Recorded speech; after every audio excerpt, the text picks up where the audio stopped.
Brought to you by TechnoSpark 20 series smartphones. I'm superhuman. UP की Kaiserganj Lok Sabha seat इन दिनों काफी सुर्खियों में है और इसकी चर्चा भी खूब हो रही है। यहाँ से बीजेपी के मौजूदा सांसद हैं ब्रजभूषण शरण सिंह और उनका टिकट काटकर बीजेपी अब उनके बेटे करण भूषण सिंह को मैदान में उतारने की सोच रही है।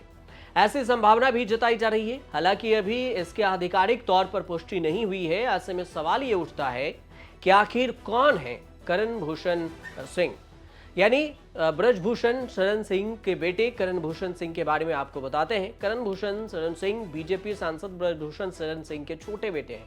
13 दिसंबर 1990 को जन्मे करण भूषण एक बेटी और एक बेटा है। डबल ट्रिप नेशनल खिलाड़ी भी रह चुके हैं। करण भूषण ने डॉक्टर राम मनोहर लोहिया अवध विश्वविद्यालय से बीए और एलएलबी की डिग्री हासिल की। साथ ही ऑस्ट्रेलिया से बिजनेस मैनेजमेंट का कोर्स किया और वहां से बिजनेस मैनेजमेंट में डिप्लोमा किया। वर्तमान में वह उत्तर प्रदेश कुश्ती संघ के अध्यक्ष भी हैं। साथ ही सहकारी ग्राम विकास बैंक नवाबगंज गोंडा के अध्यक्ष भी हैं। अगर उन्हें टिकट मिलता है तो यह उनका पहला चुनाव होगा। खबर यह भी है कि करण भूषण 3 मई को कैसरगंज से अपना नामांकन दाखिल कर सकते हैं।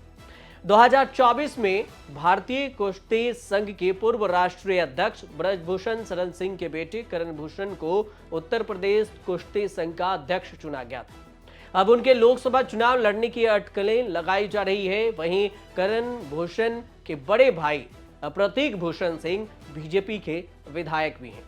ब्रजभूषण शरण सिंह 2 बार गोंडा, 1 बार बहराइच और कैसरगंज लोकसभा सीट से लगातार कहें तो 3 बार सांसद रह चुके हैं।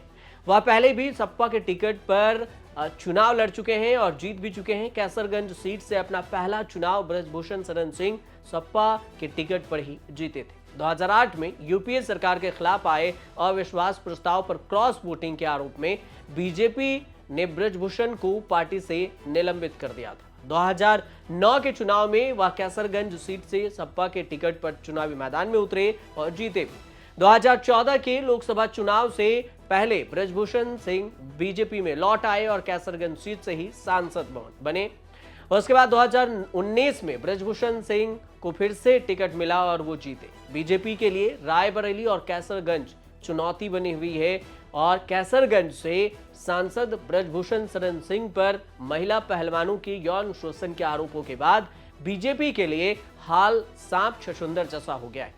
अभी तक कैसरगंज लोकसभा सीट के लिए किसी भी राजनीतिक दल ने अपने उम्मीदवार की घोषणा नहीं की है। ये बात अलग है कि बाहुबली नेता ब्रजभूषण शरण सिंह अपने से ही चुनाव प्रचार में जुट गए हैं कि उनको टिकट मिलेगा। कांग्रेस के साथ चुनावी गठबंधन में अखिलेश यादव ने कैसरगंज सीट अपने हिस्से में रखी है। ब्रजभूषण शरण सिंह और अखिलेश यादव के बीच भी रिश्ता ठीक ठाक ही माना जाता है। कैसरगंज में एक चर्चा ये भी है कि अगर बीजेपी ने ब्रजभूषण शरण सिंह को टिकट दिया तो समाजवादी पार्टी महिला पहलवानों में से किसी एक को चुनाव लड़वा सकती है। अगर समाजवादी पार्टी किसी महिला पहलवान को उम्मीदवार बनाती है तो बीजेपी के लिए ये भारी वजीहत हो जाएगी।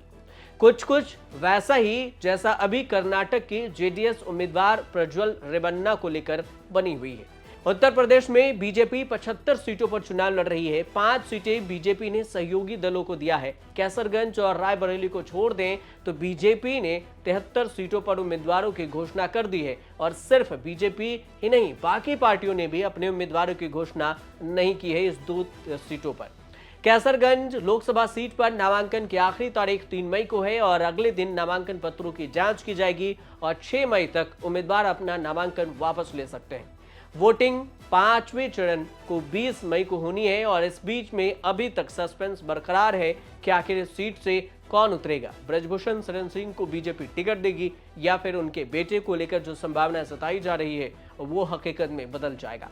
फिलहाल इसका ऐलान होता है तो न्यूज़ तक आपको जरूर बताएगा और तब तक आप देखते रहिए न्यूज़ तक।